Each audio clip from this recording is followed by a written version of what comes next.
I find the general population here in the heart of Appalachia see God as a fundamental cornerstone, even if themselves are not following God. We will see them have a form of respect, or will defend what their mama or their grandmother held so dear to. We will find in the South, compared to the rest of the country, will be more compassionate and caring for our neighbors than those people to the north or the west coast. Often when those folks visit, after the fact, you'll hear them comment about how different we are. They are used to walking by dozens of people on the streets that won't even make eye contact with them, let alone smile at their general direction. Their interactions as a whole tends to be cold and often direct, where when they travel to our little patch of dirt, people greet them in passing and interact just for the sake of interaction and to share,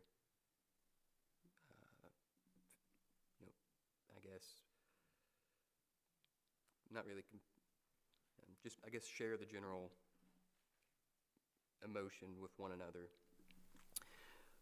And if you meet a really old-fashioned person, you will be invited back to the house for supper. That is, if you play your cards right.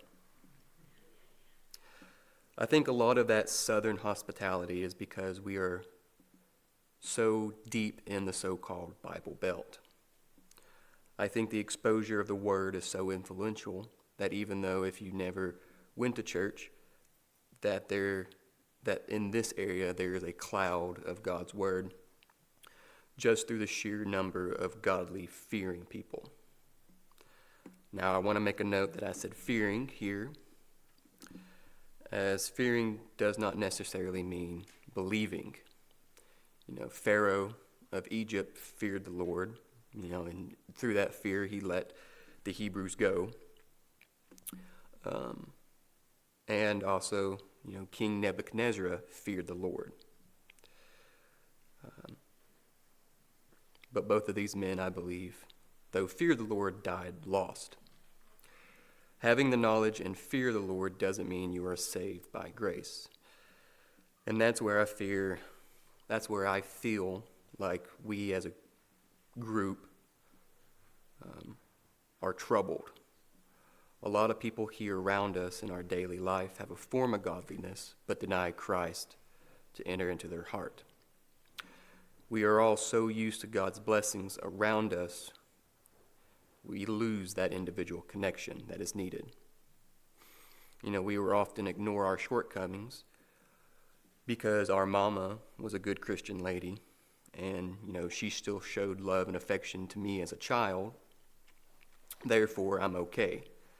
If we can fool our mother or father or our friends around us so they're not disappointed of us, then, we are okay doing what we're doing. We aren't concerned about God's judgment as much as we are the people around us.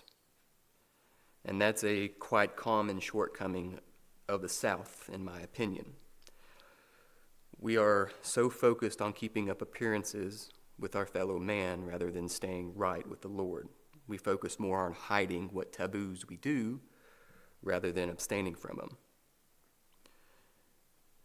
And I think that's what's caused our Southern people to develop in a way that is harmful to the Christian life. One kind of benefit if you go like up north or out west, people are very direct with you. If you harm them emotionally, physically, whatever, they're very quick and very direct to tell you. Where in the South, I feel like we are very cloak and dagger tactics. We smile at our neighbor and show our sweet front, only to, once their back is turned, gossip or counteract them in the shadows. We, as in 2 Timothy 3 and 5, will put on a Christian outward appearance, but will have hate, greed, and ill will underneath our mask. The same comes with standing up for God's influence and actions of people. We don't want to challenge them or challenge the action, as we don't want to make a scene or hurt their feelings. We want to ignore the sin until the event is over, and we can, lost my place. We want to wait till the event is over, and then we will go to our friends and families and fuss and or gossip about the events and say how we can't believe how X, Y, and Z happened or did.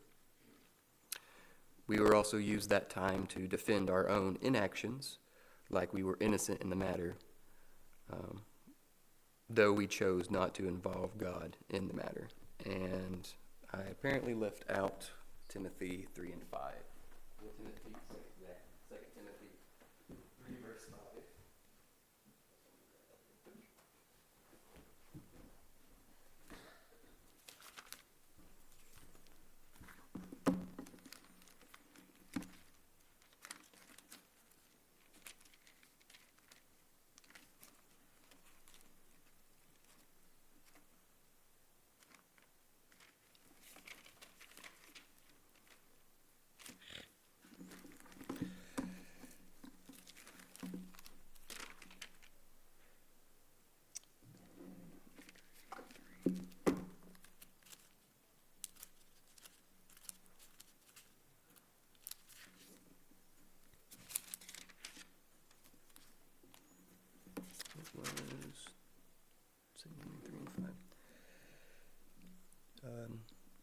So like I said, we will act very cloak and dagger, showing a sweet face on the front, but be of the shadows behind their backs. And 2 Timothy chapter 3, verse 5 says, "And having a form of godliness, but denying the power thereof, from such turn away."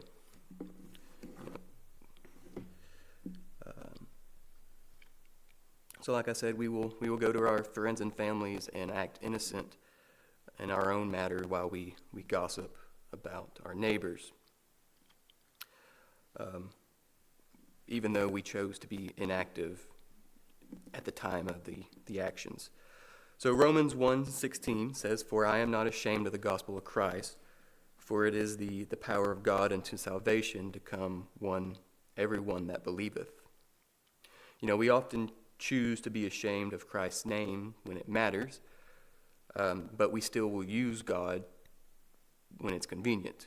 We say we are Christians, as we as a group think that's the best appearance for us, and it paints us in the best light for those around us.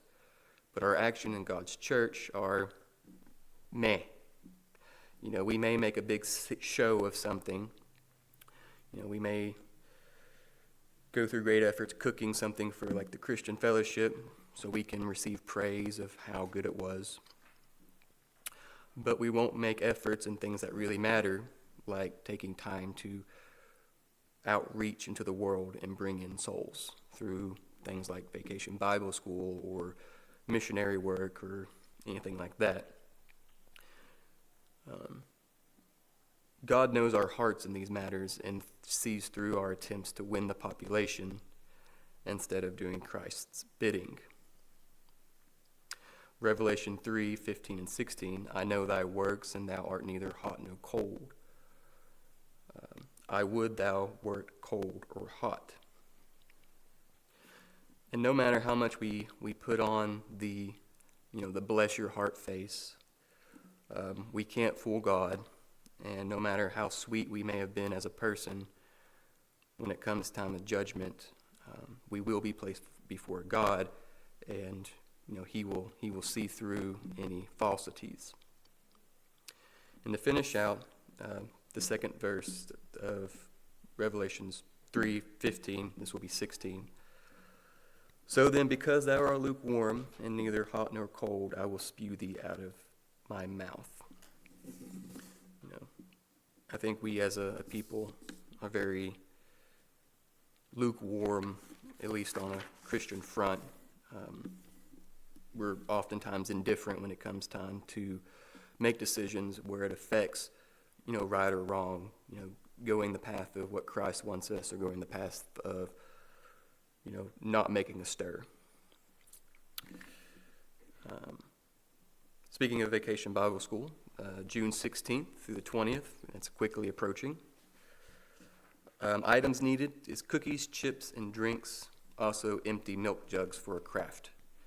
And I would assume please rinse out the milk jug. So, if you're curious of what you'll be fed during that time, there is a list of that.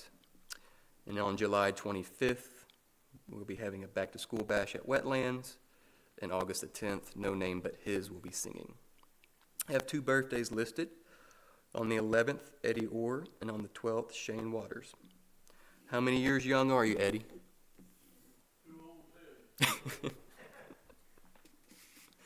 Just another day.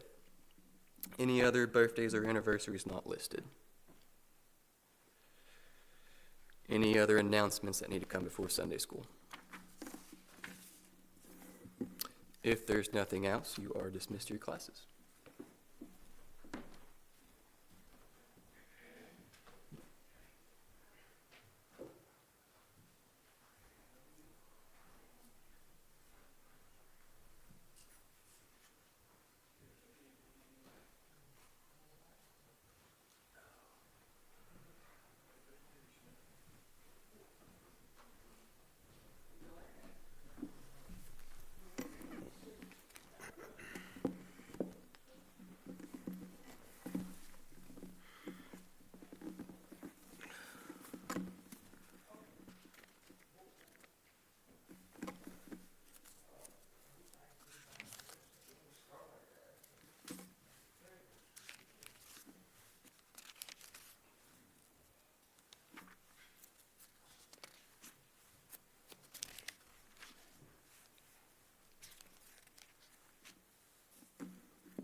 We'll go ahead and get started here. Second chapter of 2 Samuel.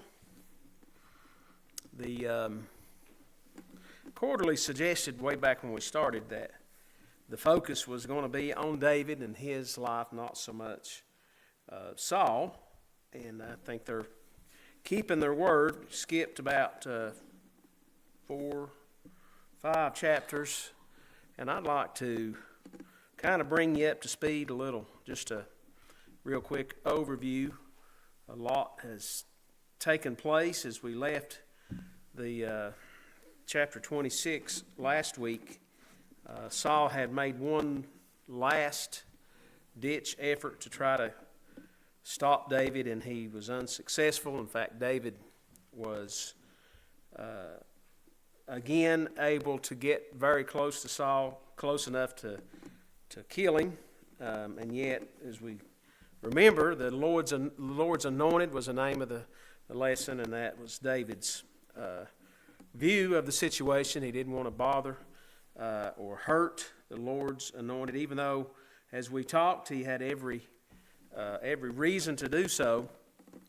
And I think I mentioned it last week that was the last time that Saul and David would meet in person, and it is, if I get the timing right, maybe 16 months have passed here by the time we get to the lesson. David didn't believe Saul in his coming clean effort to say that he would never bother David again. David had heard it before, so he decided to go lived with the Philistines. And if you remember, we talked that David mentioned that, or it was mentioned about David, I guess is a better way to put it, that it was such a difficult time with Saul that he was almost about to forget God, and not in those exact words, but something similar. And in fact, when he goes off to live in a strange land with the strange gods, it's probably not the best. And he and his 600 men had to continue their military quest, striking down some of the towns around. I think he told the king there, King Achish, I think was his name, Achish, that he had been actually defeating some of the Israelites, but in fact David had not been doing that. So you see, kind of when you get away from God and out of His presence, we tend to do things that we wouldn't normally do, and this is probably something that David wouldn't normally do, and we can say that Saul drove him to that, and I think that would be fair. But even with us, as we face hard times, it would be better to focus on God instead of going away to Philistia, I guess it is. So I think that's what we can gather from that. And in chapter, that was 27, in chapter 28, Saul has really hit the bottom, and I've already mentioned it, I think, a time or two as we've studied about Saul.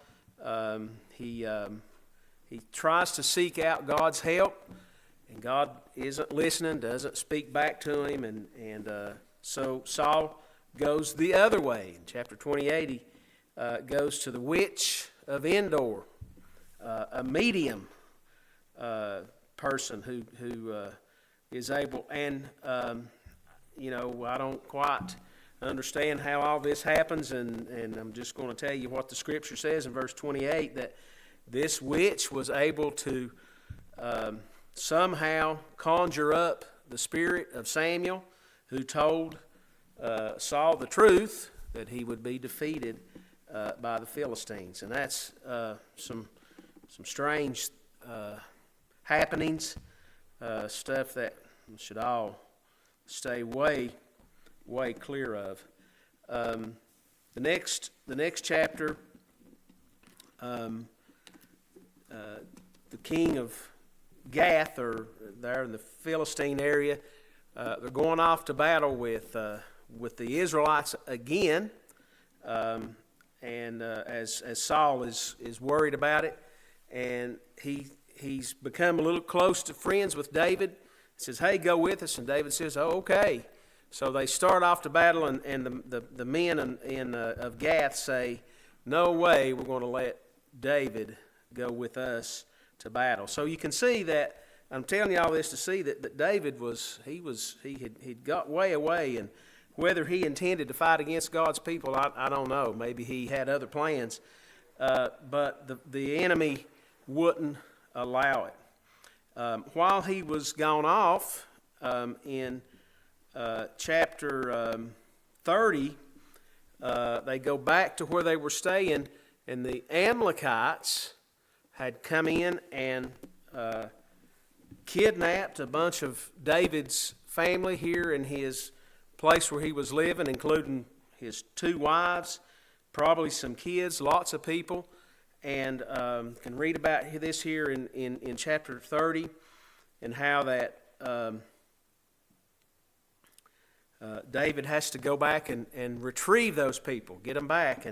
And of course, God was always with him. David was a furious warrior, it seemed, he and his men, and they were able to defeat the ones that had come in and got those back. In chapter 31, and then we're getting close here, this is the recounts how that King Saul and 3 of his sons, I believe, did have their names. Yeah, here they are. Jonathan, Abinadab, and I ain't going to even try Macusha. Not going to try that one. 3 of his sons died in battle along with Saul. And if you remember how that Saul, he was wounded, probably mortally wounded with a spear, but he hadn't died yet, and he tried to get his armor bearer to finish him off, and he wouldn't. So I think this might be where we get the term he fell on his sword. So he killed himself.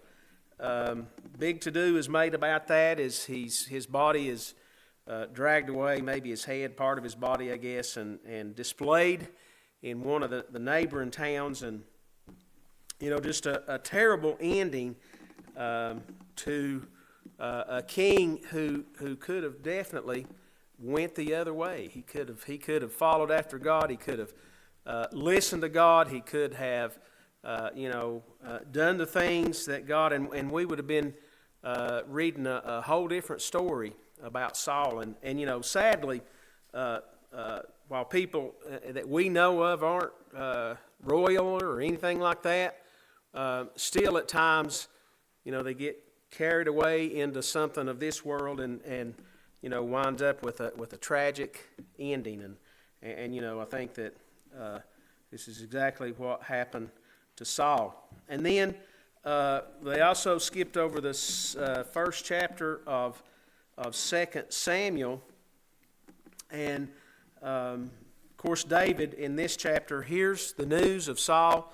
And, you might think, well, he'd be relieved or joyous, but he wasn't. He had grown close to Saul and even closer to Jonathan. And even though they were bitter enemies at times, I think David was troubled at the idea that Saul was gone. And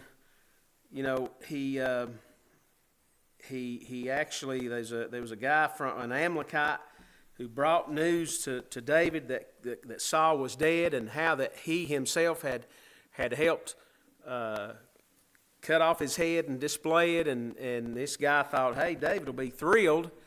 And David had this guy executed there in the first chapter of 1 Samuel because, again, the Lord's anointed, as we talked about last week. And that brings us up to today. And my first thought, as we read, it says in the first chapter of 2 Samuel, and it came to pass after this that David inquired of the Lord, shall I go up into the cities of Judah? And the Lord said to him, go up. And David said, whither shall I go up? And he said, unto Hebron or Hebron. I'm not sure how. I think they pronounce that both ways. Still a city in Jerusalem, by the way, or in Israel, by the way. Hebron. I guess we'll call it Hebron.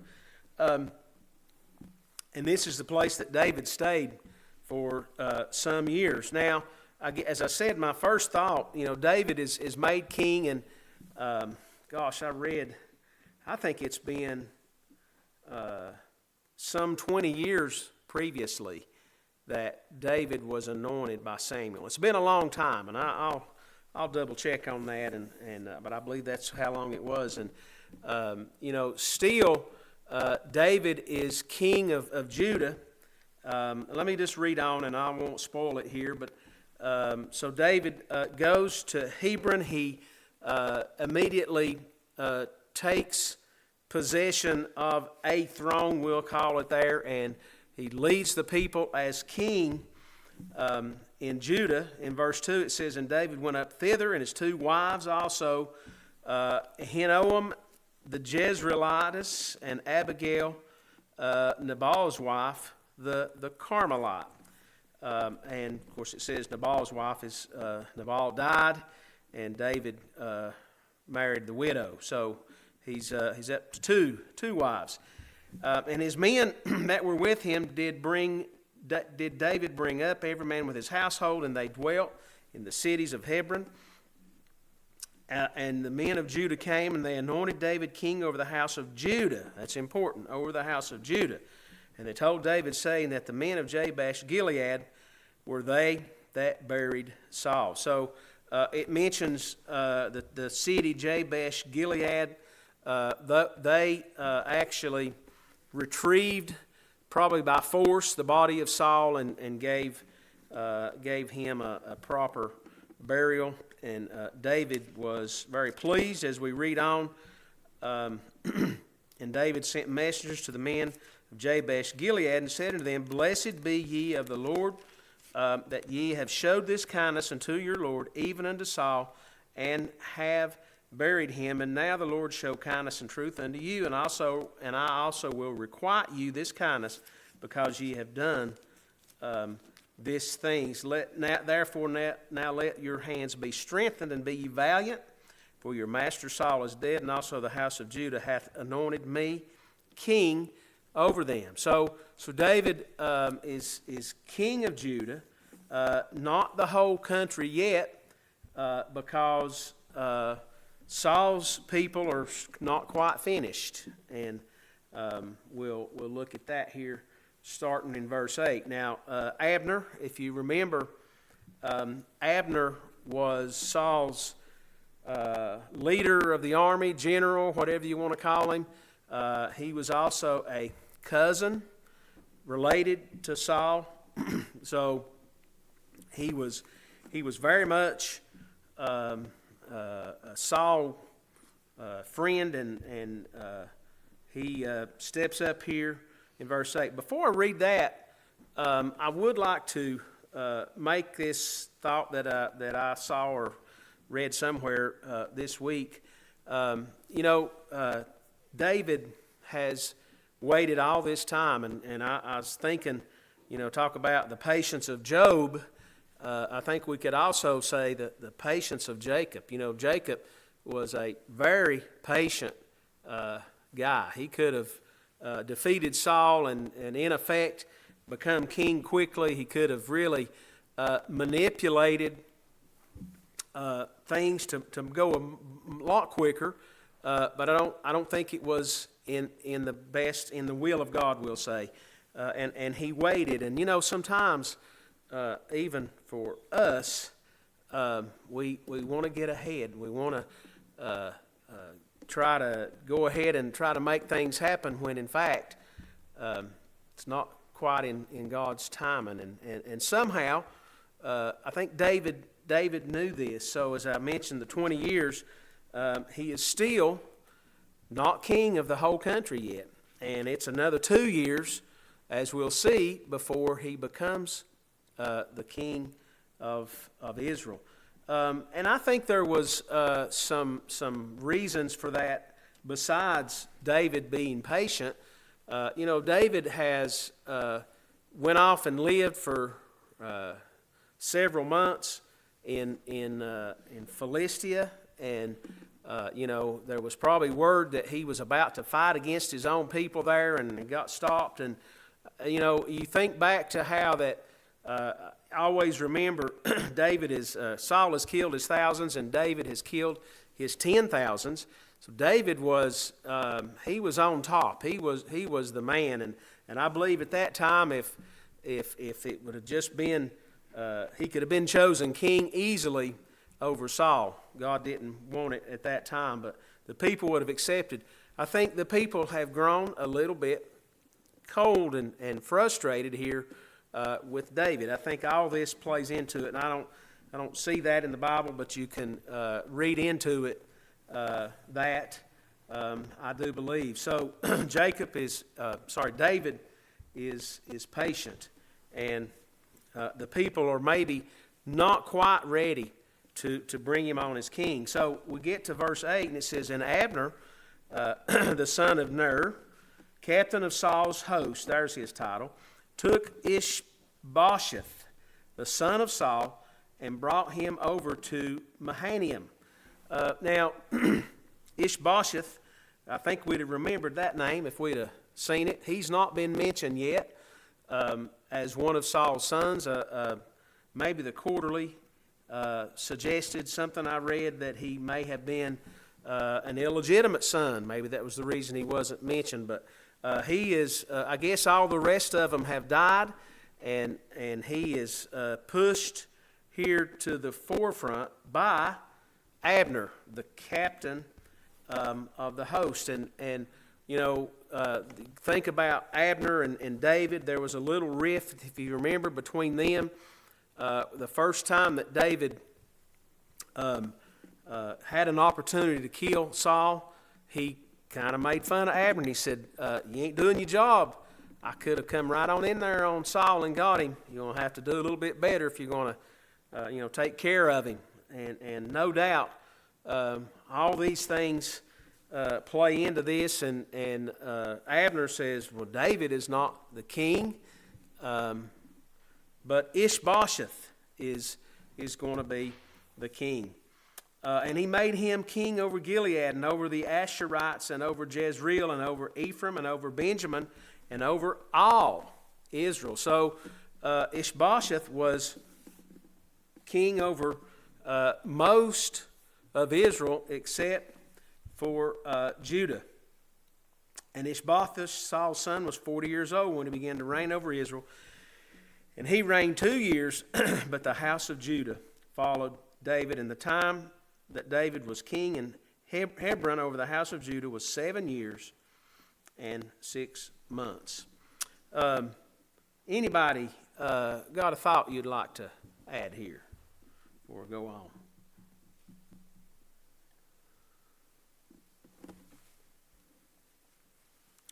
Well, let's keep at it here. I think this would make a fine story, mini-series or something. There's a lot going on in this, and how people react to things, and it's very, very well written. It seems pretty easy to understand.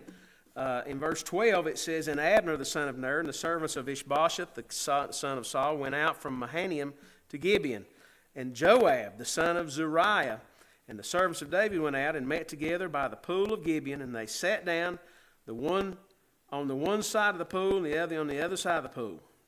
So let's talk about who these people are. We know Abner and Ishbosheth, and then Joab, who's been mentioned.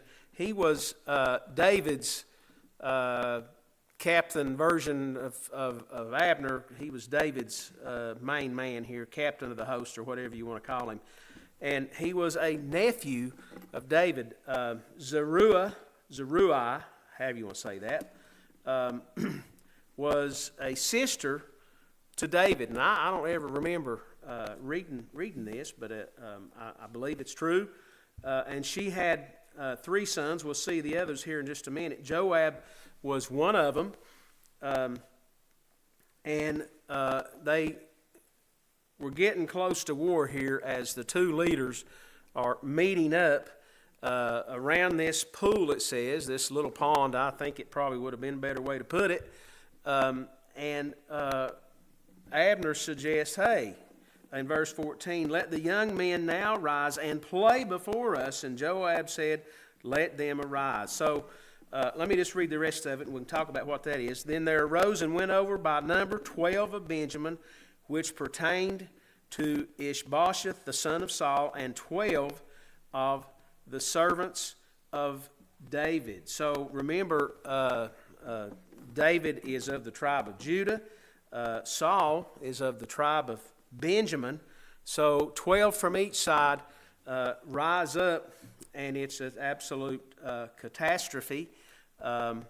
And it says, "And they caught every one of his fellow by the head and thrust his sword into his fellow's side.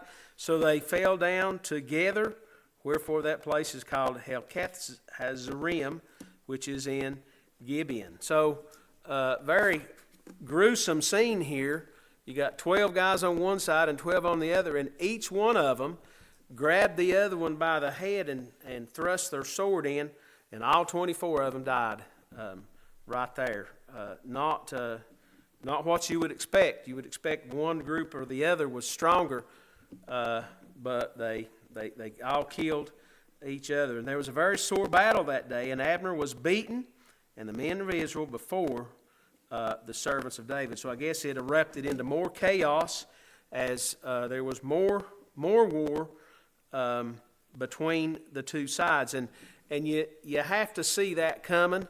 You have David, the rightful king over here, and you have not anointed by God, Ishbosheth over on the other side. You have two strong leaders like Abner and Joab, and you know pretty much what is going to happen. I suspect that David could have stepped in and stopped it, but maybe he was thinking, you know, it's about time. It's about time for something to happen.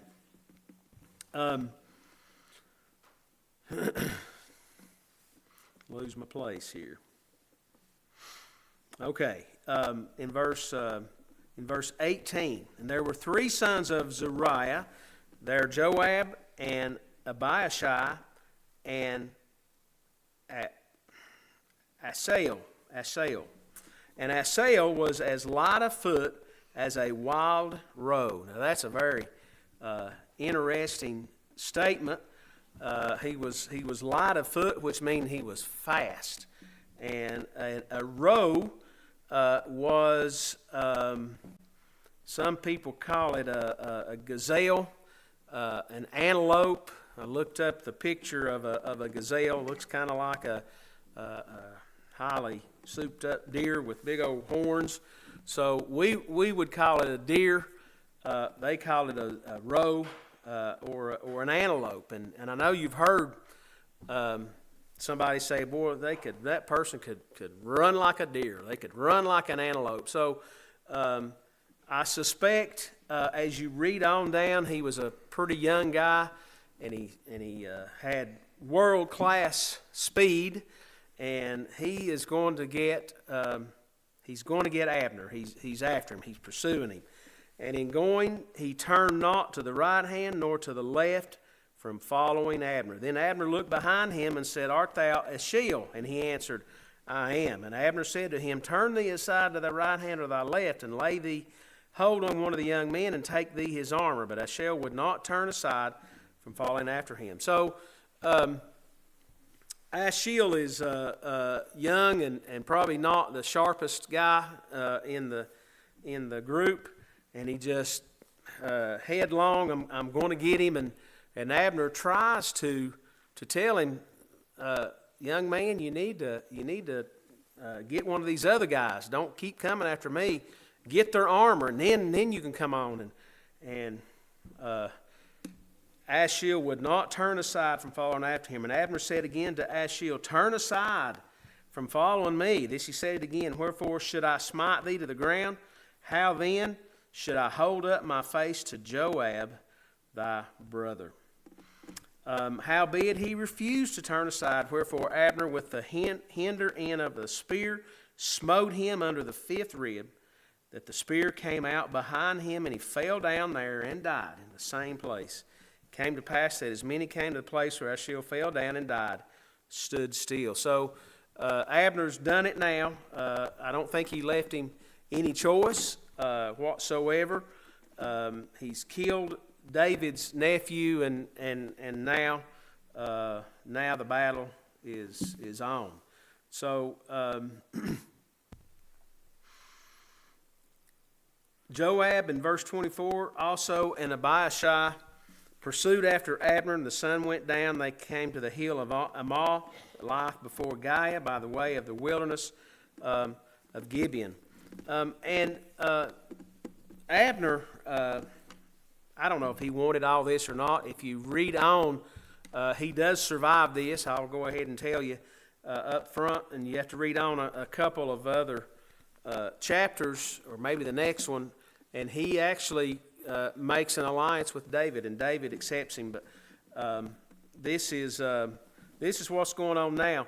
A truce is called, starting in verse 25, and the children of Benjamin gathered themselves together after Abner, and became one troop, and stood on the top of the hill. Then Abner called to Joab and said, Shall the sword devour forever? Knowest thou not that it will be bitterness in the latter end? How long shall it be then, ere thou bid the people return following their brethren? And Joab said, As God liveth, unless thou hast spoken, surely then in the morning the people had gone up, every one of them fallen from his brother. And Joab blew a trumpet, and all the people stood still, and pursued after Israel no more, neither fought they any more. So Abner does the right thing here. He says, let's stop all this killing. Let's stop all this foolishness and let's take a break. Whether Joab really wanted to do that, he probably done it to give his army a rest. It says in verse 30, then Joab returned from falling after Abner. When he had gathered all the people together, they lacked of David's servants 19 men and Ashel. But the servants of David had smitten of Benjamin and Abner's men 360 men had died. So it was a very lopsided victory for David and his men, 360 to 20. I'm sure that Abner recognized that this wasn't going to end well if he kept on and they stopped. And they took up, in verse 32, they took up Ashel and buried him in the sepulchre of his father, which was in Bethlehem. And Joab and his men went all night, and they came to Hebron at the break of day. So there's a pause as we finish up the chapter. And as you think about all that transpired here, it was just complete and utter chaos. Should never have been. And if we think about this, how we could maybe put this into perspective in our own life, if we follow after the flesh or Saul, we're going to be going in the wrong direction. We need to follow after the true King of Israel, and that's Christ. That's where our loyalty needs to be. Many times, Christians and non-Christians alike, they follow after their own self-interests instead of the interest of God. And I think this is exactly what Abner and his people did. He followed after his own needs, I guess. He probably knew that this king that he put in, Ishbosheth, that he could be manipulated, and probably knew that he would be the real leader, and no doubt he had a power thing, and many times it happens to us if we go off in our own direction and we try to do things in our own way instead of following after God. We get in some trouble, and foolishness will follow. And I think that's about one of the best ways to put it. All this killing of the 24 young men, the battle between David and Israel really just turned out to be completely useless, and didn't solve anything. They just decided, well, we better quit. Let's call a truce. And I'm surprised that David's men didn't go ahead and finish it off. Maybe David was there to say, nah, let's wait. Let's wait right here. I don't think it was very long. I don't think the truth. I read just a little bit ahead, and you can do so as well. I don't think the truce lasted very long.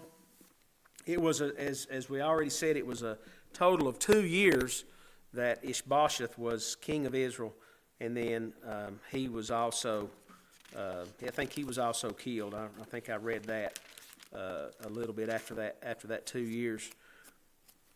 So eventually, David is going to become king. The people are going to grow a little bit more to him, and things are ultimately better.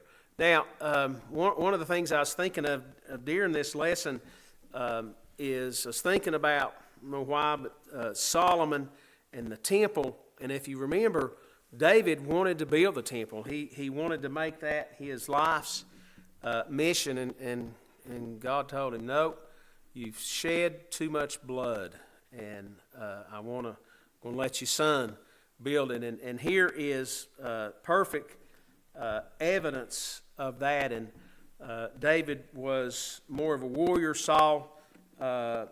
David had got things kind of in line, and Solomon didn't have to do all that. So here's the evidence of that. Anybody, I'm sure you got something. I've talked here. Anybody got something you'd like to say? Some point that I've missed, or whatever you want to bring up. Anybody?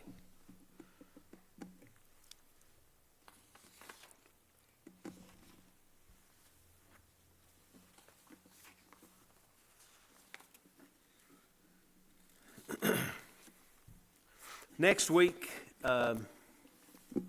we'll be looking in, I believe it's the sixth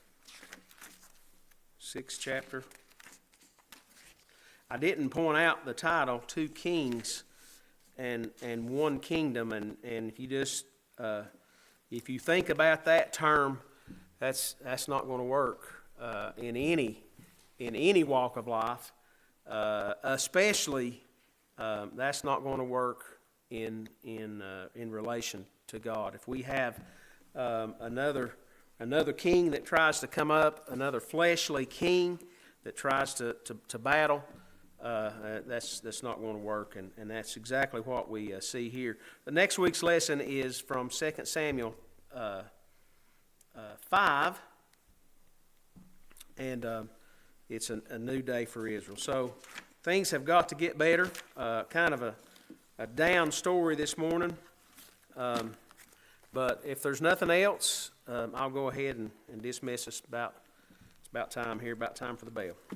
Our Heavenly Father, we are very thankful again for these lessons that you provide in your Word, and thankful for the things that we can learn and gather from them, and we see difficult times, but we recognize, Lord, that there is difficult times when we get away from you. And I pray that each day our goal would be to grow closer to you, strive for that goal that you have set before us. And Lord, I just ask your blessings on the speaker today. Just be with him, those that would sing, and each thing that's done in our service to follow. It's in Jesus' name I pray. Amen. Dismissed.